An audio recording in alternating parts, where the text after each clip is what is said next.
Brief recap from the morning session.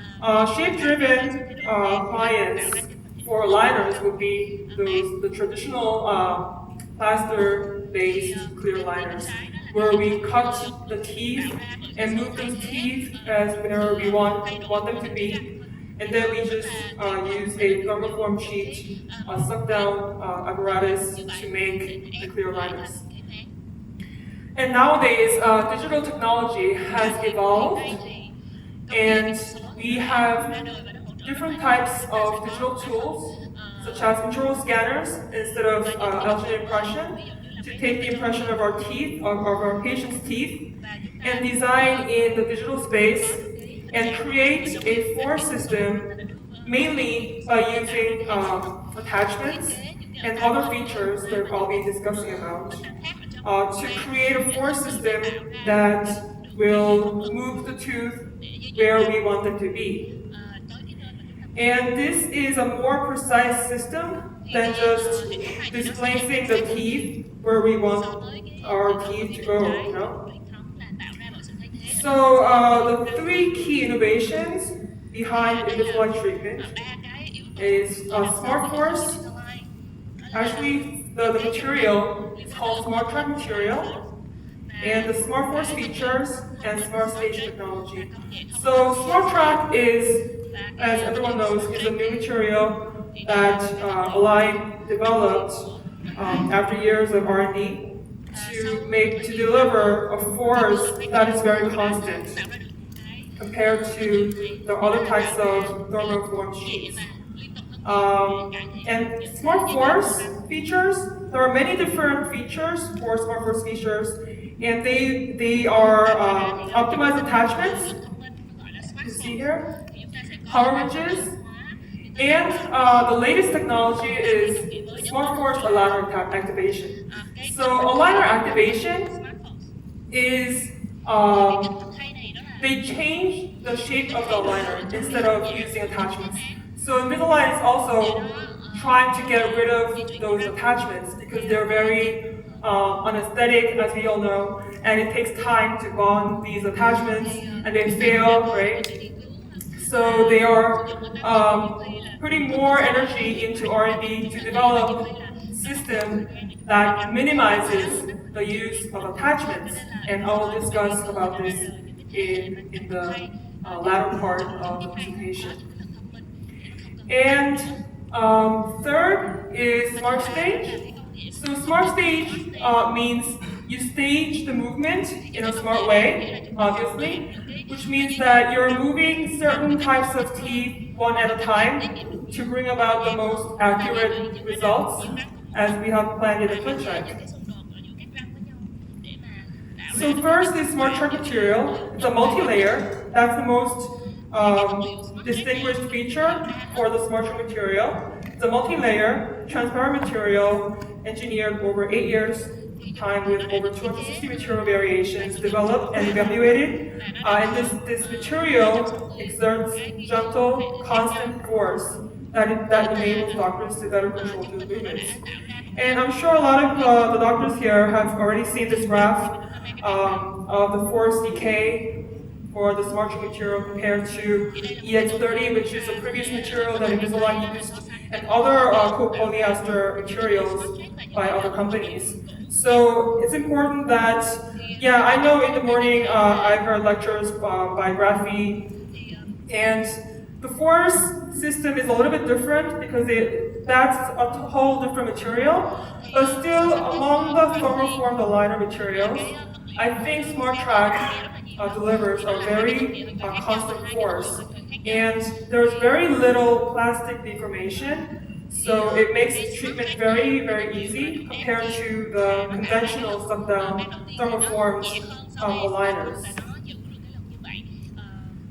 So the structure of Smart Track is as shown on the left. So 3 layers. In the center, there is copolyester. This is a hard material, so it holds the structure of the whole aligner. And on the inside and outside, there's polyurethane that is coated over the copolyester. So polyurethane is the soft part, which allows for bending when we exert forces, right, to the aligner. And after the patent ended, other manufacturers, such as Zendura, they kind of copied Invisalign, I think, by using multi-layer. And what they did is they switched. So they put the polyurethane in the inside and the rigid hard layer of copolyester on the outside. And this will be less, so it's a whole different system because what we need is a soft outside so that when the aligner bends, there is minimal plastic deformation and it delivers a constant force. And when you switch the orientation, in the inside we need a skeleton to hold structure, but here in the center is a very soft polyurethane that will not help hold the shape of the aligner. So when the aligner bends, the softer side, the outside of the aligner will have tension, and the inside will have compression.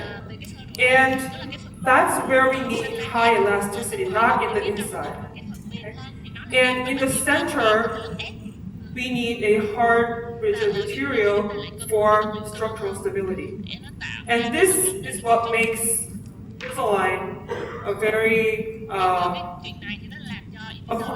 clear liner that it has a very low, that holds a very constant force over time.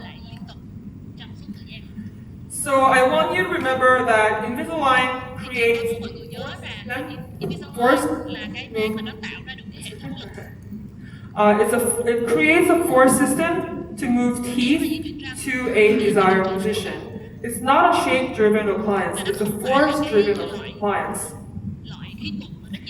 So I think this slide is very important for me because when I was learning Invisalign for the first time, there was a speaker from Japan. He said, the most important thing is patient compliance. So if the patient does not wear the aligners, it will not work. It doesn't matter how good the ClinCheck design is. If the patient is not compliant, which means wearing the aligner 21 hours at least out of 24 hours, and wearing the elastics that we have prescribed, if they don't comply, the whole system is not going to work. Because we all know that teeth move based on a low and constant force, and low and continuous force. And then, of course, ClinCheck design is very, very important. So in order to design the ClinCheck efficiently, we need to understand the force system, which is also called biomechanics. So we have to know the biomechanical principles. And of course, on the basis of everything, diagnosis and treatment plan is very, very fundamental. So in orthodontics diagnosis, it just doesn't mean that the patient is class 2, class 3. It means that we are identifying the etiologic factors that have led the patient to a certain condition, such as mouth breathing, thumb sucking, or clenching, or tongue thrusting. So many of the etiologic factors are associated with functions. So we need to identify those factors that have led to a certain type of malocclusion. And of course, based on the diagnosis, we will have to decide whether we will extract or not extract. So all of these keys are very important to successful Invisalign treatment. So what I do when I see my patients with Invisalign, the first few months of treatment is very important. I try to see if the patient is compliant. So if the patient is wearing at least 21 hours of Invisalign per day, because if that fails, then I'm not sure if I can finish treatment, right? So in the first few months, if the patient seems like they don't like wear full time, then I try to let them understand why wearing time is important. So let's get into the biomechanics for non-extraction treatment. Upper molar distalization case.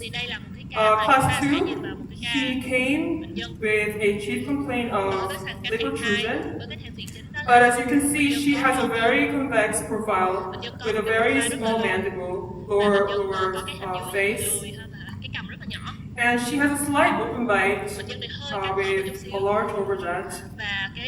And by looking at her face, we can be tempted to extract. But since her jaw is so small, that I didn't think that it was right to extract her premolars, to retract the lips to fit the small lower face, so that her face would be too flat. So I told her to not extract and just distalize the molars to relieve some crowding and also retract her upper incisors. So you can see some crowding in the upper arch. And she also has scissor bite on the left side.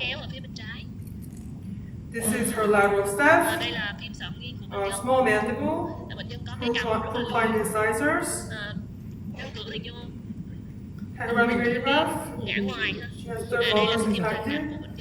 And you can see that she has a very small condylar head with some signs of arthritic changes. So I had to take a CBCT and take a look at her condyles.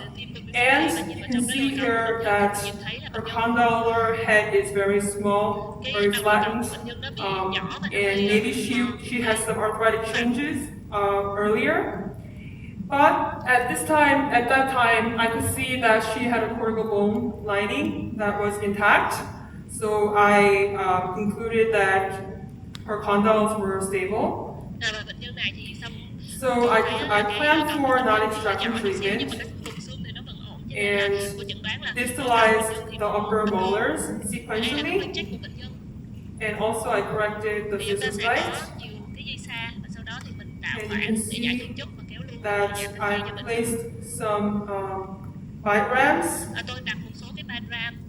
And importantly, when I'm distalizing, I placed class 2 elastics. Let me show you again. Here you can see that I placed a precision hook and a button cutout, and I had the patient wear elastics. And the reason is we all know that there is action and reaction. This is Newton's third law. For every action, there is an equal and opposite reaction.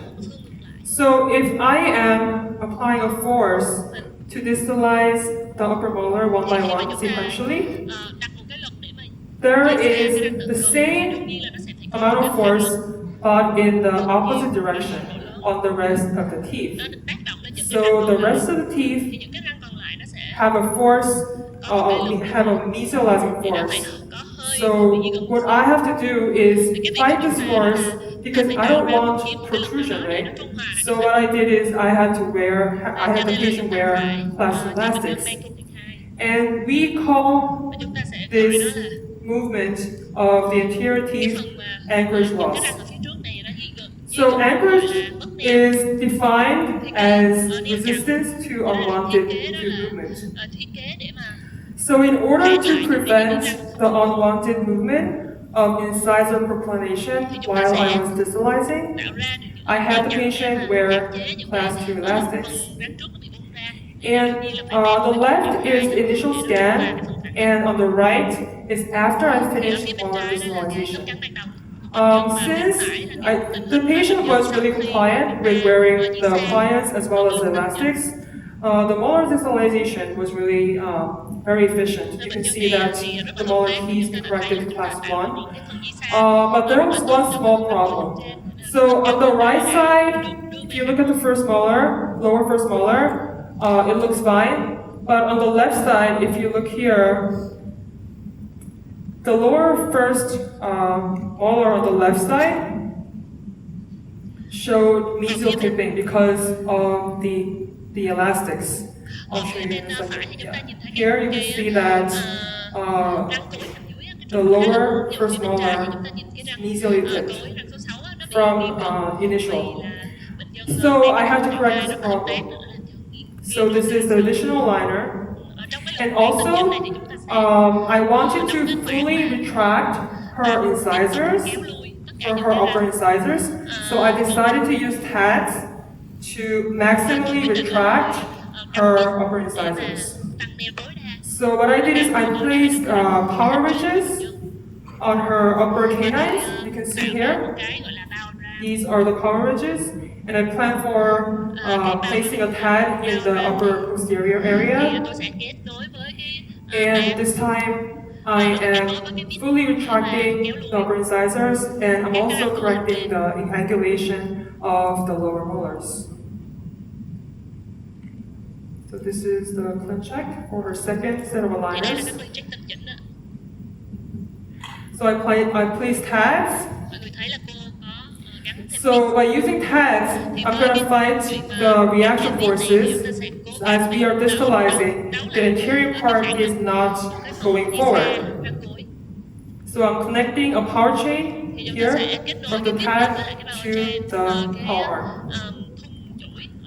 So this is after I bonded the power arm, and I'm retracting the canine with the power chain. It's very important that you apply a very light force, otherwise the tooth will rotate, especially when the wearing time is less. So you can see that the retraction is well contained. This is the lateral ceph. So I recommend you doctors take the lateral cephs periodically to see what's going on, because in the clean check, you're not really sure what's going on in the patient's mouth, because clean check is an ideal setup, or that's our treatment goal, but we need to know what's really happening in the patient's mouth. And in order to see that, the only way is to take a lateral ceph. So, comparison of before and after treatment. You can see some retraction of the upper incisor, and the molars were distalized. And we can see a small unexpected change in the mandible. The mandible moved a little bit backwards. And if you look at the superposition, the mandible was repositioned to a posterior position. And you see here in the upper teeth, molars were distalized and the incisors were retracted. So we took another CBCT after treatment, and we can see that this is her condyle and this is the glandular fossa, and the condyle position changed before and after treatment. So you can see that there was a shift in the mandible. So this is her CR. And she had a habit of protruding her jaw. We also call it dual bite or Sunday bite, So she had a COCR discrepancy. So this is right side, left side. So same change before and after treatment. So we always have to consider this discrepancy between CO and CR, because many of the class 2 patients, especially who have open bite, they likely have some arthritic changes in their TMJ, and they tend to protrude their jaws because it goes back too much. So this is debonding, this is the finished treatment results. And this is retention, very stable. So her condyles were stable. So anchorage control for sequential molar distalization. You can do intermaxillary elastics for light class 2 cases, not very comprehensive, cases. And for those cases who require very maximum retraction with a lot of molar distalization, I recommend that you use pads. And you can either use power arms, or you can just place precision hooks in the canine, and you can have the patient wear elastics from the precision hooks to the pad. So the second option, power arm, you're just placing this force on a single tooth. So there's a chance of the tooth that is the power arm is attached to, it can rotate a little bit if you apply too much force. So it's a little bit more technique sensitive. But if you use this elastics from precision cutouts, it's less fail-safe, but you're applying this destabilization force on the whole dentition, right?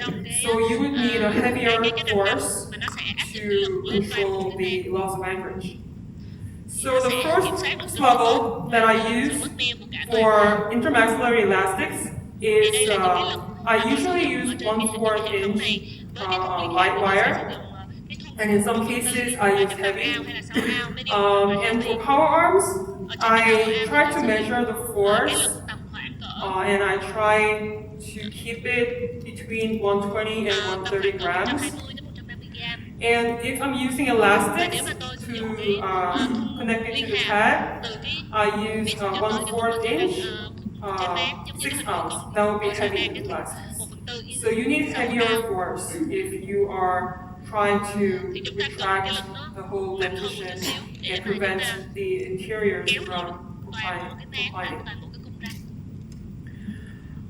So when we do non-extraction treatment for class 2 malocclusion, we would typically do molar sequential distalization.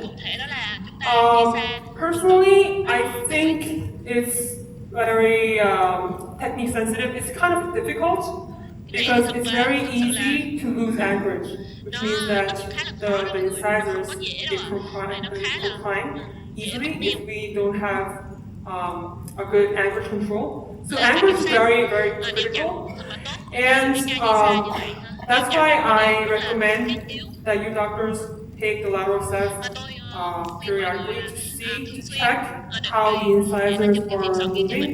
If they stay in the same position, that will be okay, but in some cases, when the patient is not compliant with the elastics, or if the force for the power arms and the elastics to connect it to the pad, if it's too weak, the force is too low, the incisors can comply.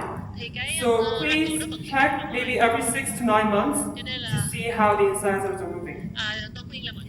And again, clean check is our ideal treatment goal. And in real patient's mouth, it can be different. So we need to compare with our clean check and the patient's mouth and see how our treatment plan is going. And if there is too much discrepancy between those two, I would recommend that you just stop and do additional liners. So just a quick review of this treatment protocol for molar distalization. So yeah, same slide, patient compliance is very important. Next is extraction. 20s, male patient in his 20s, protrusion, slightly class 2. But this patient, we decided to extract the upper premolars because he has some protrusion and his mandible was not very deficient, right? So we try to reduce the overjet by extracting the upper premolars. This is his lateral ceph. Very large overjet. And this is the panoramic radiograph. And also, if you look at his upper molars, they are already distally tipped. And if we try to distalize these molars, it would not work. They're already distally tipped. So there's no room for distalization, right? So definitely this, I think this is definitely obstruction case. So we plan for first premolar extraction, and we are closing space. And you see all these attachments, and you see the power ridges to control the torque of the incisors.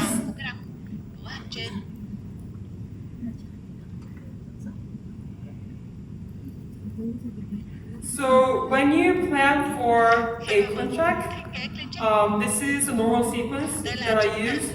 So during the process of this diagnosis and treatment plan, I have my goal. So I know where I want to put my teeth at the end of treatment.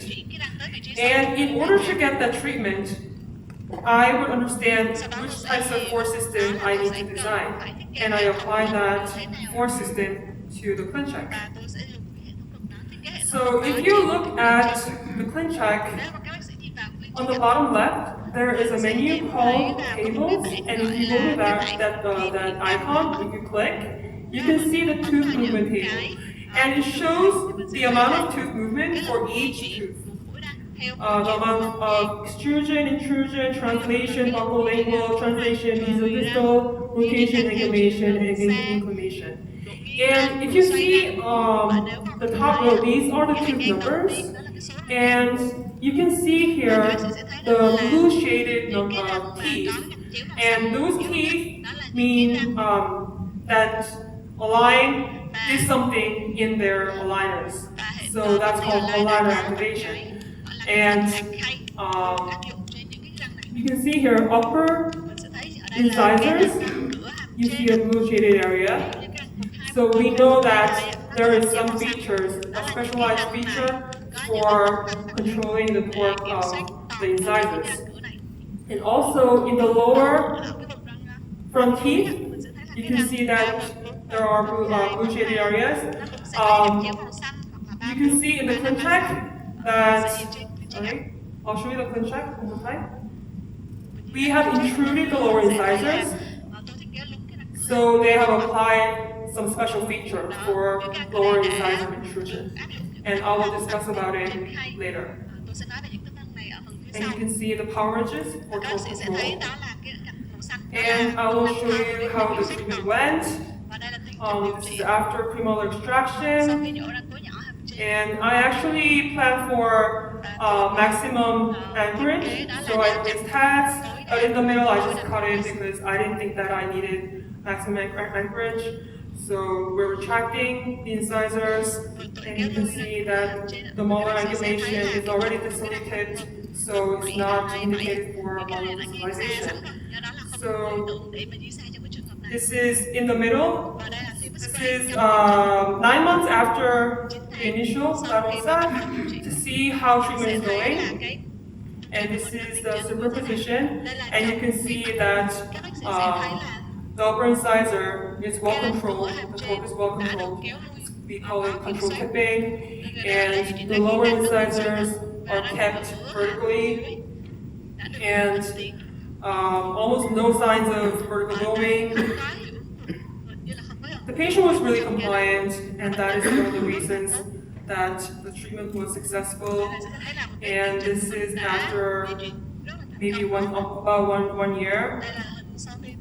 And I am taking the panoramic radiograph. The reason that I take panoramic radiograph is to see that the roots are parallel and the angulation is not compromised. This is all because of the attachments. The vertical attachments, let me show you. These attachments to control the angulation of the teeth.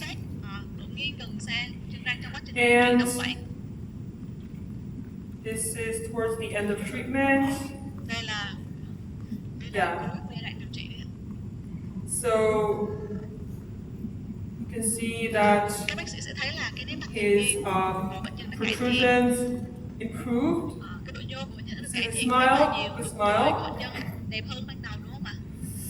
And if you look at the root angulation, I think it's very good. It's very well controlled. And the torque, let me show you. This is the debonding lateral ceph. This is the mid-treatment lateral ceph. This is debonding. And if you look at the circumposition, the upper incisor shows bodily retraction. So the torque is very, very well controlled with Invisalign. I was very amazed. Actually, at first I was kind of skeptical that if that power bridges, that little linear thing, this depression on the aligner, wouldn't work. You know, I was kind of skeptical, but it works really, really well. You can see here, this is evidence, right? So I compared before and after. This is a clean check. So this superposition of before and after. So this is where we started. This is the initial position, and this is the final position of the clean check. Yeah. And if you look at the numbers, upper incisors here, the inclination changes of the clean check. It says buccally 3.7 degrees, and for the left central incisor, buccally 6.3 degrees. So in the clean check, I preclined the upper incisors by 3.78 degrees and 6.38 degrees. So we need to do a little bit of over-engineering. So we call it also overcorrection, right? So when we plan our clean check, we need to build these kinds of over-engineering techniques in order to get the result that we are aiming for. So should we distalize or should we extract? There's a paper on distalization using the palatal plate in the Korean journal, and they used this palatal plate to distalize the class 2 patients, and they compared the patients who underwent premolar extraction. And in the results, they showed that the amount of incisor retraction for molar distalization, non-extraction, was 3.4 millimeters, and premolar extraction 5.3 millimeters. And the incisor retroclination was 7.3 degrees for non-extraction and 14.8 degrees for premolar extraction. This is for brackets, fixed brackets. And I think the reason that the incisor retroclination is greater for premolar extraction, when we use brackets, it's even more difficult to control the torque. The reason is that there is a huge plate in the bracket slot between the wire and the bracket slot. And even if we use a full-size wire, there is still at least 10 degrees of play. So I think it's more easy, honestly. I do use a lot of brackets too for my premolar extraction cases. But you know, we have to do a lot of stuff, you know, twisting the wire, giving reverse curves to get the desired torque of the upper and lower incisors. But in the clean check, all we have to do is just set the desired position and just do a little bit of, maybe like 5 degrees of over-engineering, you know? Then all we have to do is just give the appliance to the patient. And another paper on molar distalization, they concluded that relapse in the maxillary first molars was 12%. And 35% of the intrusion amount was relapse.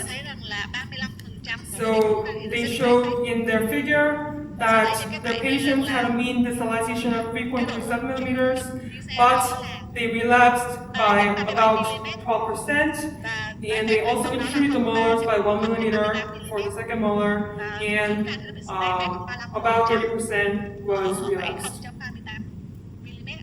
So this is my rule, whether I'm going to distalize or extract. So if the patient needs distalization of less than 2 millimeters, I'll try distalization with Invisalign. and have the patient wear class 2 elastics or use pads with power arms or precision cuts. But if more than 2 millimeters is required, that would be very difficult, so I would just choose to extract. And other factors I would consider is, of course, the facial profile. If the patient has protrusion, distalization is not going to fix that, because we need to distalize a lot in order to really retract the incisors so that the soft tissue profile will change. And also, if the molars are mesially tipped, it's easier to distalize because it's tipping, right? But if the molars are already upright or already distally tipped, it's very, very difficult to distalize those molars with very long-term stability. And if you choose to distalize rather than extract, anchorage is very important. So it's kind of difficult to keep the incisors from proclining. So you should bear in mind that you have to watch closely. And for extraction, because we're extracting teeth and we're retracting the incisors, anchorage preparation is less critical. So why is incisor torque control important? I just want to share briefly a case of premolar extraction using brackets. This girl, she came with a chief complaint of protrusion. So, no question, it's an extraction case, right? So we extracted both upper and lower first premolars. We used brackets. This is an old case, actually from another doctor. So we closed the space, the treatment's finished. The patient was very, very happy. If you look at a lateral profile, it looks very different, it's very improved, right? But if you look at her smile, we made a huge gum smile. This is a disaster, right? But luckily the patient was not complaining about this. So actually it's not me. Yeah. So if you compare the before and after lateral set, the upper incisors are retracted, but if you do the superimposition of the two x-rays, this is before and this is after, so I just superimpose the two lateral sets, and you can see there is a lot of torque loss. And the problem with torque loss is when we lose torque, the incisor comes down. See? Here, this is before and this is after. So that's why the gum smile is created. So incisor inclination means we are looking at angulation from the mesiodistal axis, and we call this inclination. And the importance of incisor inclination, first it paints the teeth in the cortical lobe. Dr. Nanda showed us in the morning a case of a patient who had a fixed retainer bonded for a long time, and because they were graded, the incisor kind of moved, right? And second, of course, aesthetics. And third, it's very important for the function of the TMJ because of the interincisal angle that guides the jaw when they are functioning. Also, it's in one of the 6 keys of Dr. Andrews of oral occlusion. And here, key 3 is correct crown inclination.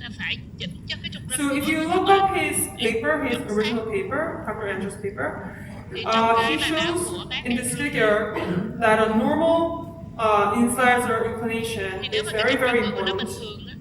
Because if you have a very upright incisors, even if there is no two-sides discrepancy, the occlusion will not be stable, like on the left side. So, sorry, if you have a very upright incisors, even if you have normal overjet, you will have space when the molars are in class 1. Even if there is no two-sides discrepancy. So it's very important that you don't lose torque in the incisors. So when we retract, when we apply a retraction force to a tooth, có cái khí cuộn để it kéo cái moves răng cửa thì nó like sẽ di this, chuyển như right? thế này ạ. It rotates, Nó sẽ xoay and we call this a moment. tạo ra một cái moment. And we call this force, and this is the distance. Và cái khoảng cách And this distance is the distance from the force to the center of từ cái lực cho resistance. tới cái tâm cản. So the moment Thì of cái a moment nó force sẽ cái moment is lực thì defined as the measures of the tendency of bằng cách force là to cause a body to rotate about a specific point or axis. So lực moment nhân với cái khoảng cách. is force times distance, and distance is also called Thì cái the moment đó là moment nó arm. sẽ tạo ra từ cái moment So xoay the center of tạo ra bởi cái lực. resistance, Khi mà I cái lực just nó ở talked xa about cái tâm it, cản của cái and răng. this is the center of resistance. And when we apply force, Nhưng mà a cái chấm màu retraction xanh đó là force, cái tâm a cản. Khi moment mà chúng is ta tạo ra cái lực created, ở trên cái thân răng thì nó sẽ tạo ra and một cái moment these xoay. two forces are called equivalent forces. So when we lose torque, Thì khi mà chúng ta the vertical position can change. thì cái vị trí theo chiều đường của cái răng nó So sẽ what thay we đổi. have to do in order to control the torque, we have to create a counter moment, Thì chúng ta phải tạo ra cái the moment same amount of khác moment, để but mà in an nó opposite trung direction, hòa lại right? Because we have với to cái fight moment this xoay theo phần moment, răng. and we will have bodily movement, Thì chúng ta sẽ traction. tạo ra được một cái di chuyển tự And nhiên. with brackets, what we did is we twist the wire, Thì trong cái hệ thống we mà give làm a gì third chúng order ta bend, sẽ bẻ cái dây and we put in the ở cái hình bracket. bẻ dây thứ ba và chúng ta đưa cái dây So đó vào when trong the cái wire hộp is bánh cài. twisted and Thì khi mà cái inserted dây into the nó đã bracket, được bẻ ngược lại rồi thì it creates a cái dây nó từ couple. từ nó sẽ tạo ra cái moment nó khác. Và So nó tạo ra how cái can we lực nhỏ ở make trong cái this hộp kind bánh of cài và force từ từ with nó tạo ra cái aligners? moment nó khác để di chuyển cái chân răng vào phía bên trong. Power ridges. Thì ở với cái bánh cài thì So với power bánh cài là ridges như vậy, còn với dây or bánh thì depressions chúng ta sẽ làm in gì? the Chúng ta tạo ra cervical cái gọi là bao portion of the aligner. So it pushes here, phía mặt phần trong and also at the same time, there's also an indentation here in the incisal of the lingual surface that pushes outwards. So these two forces will make a rotation force, a moment, thì nó cũng sẽ tạo ra một to cái lực fight the cái trọng lực để lingual tạo tipping ra moment. một cái moment So làm this cho cái chân moment răng is created, xoay vào trong nghiêng vào trong and we will be able to control the torque thì đó là of cái the cách mà chúng ta incisor. kiểm soát cái tập chân răng. So I looked up some other appliances, other removable appliances, Và chúng ta because phải aligners nhìn are vào also removable appliances, cái right? cụ tháo lắp. And I found cái nó cũng là cái in cụ this tháo lắp không ạ? book, I was having a seminar with my residents actually, Thì khi mà and I came to this chapter, and I found a very similar feature in this appliance called class appliance. This is like an activator for class 2. It's a removable appliance. And they have the same concept of applying two forces here and here. And if you see here, very, very similar. They have a spring that is pushing the cervical of the upper incisor. And in the lingual, they have this plastic that pushes the incisor from the incisal edge outwards. So the moment is created to control torque. Also, many of you know this appliance, Toys R appliance.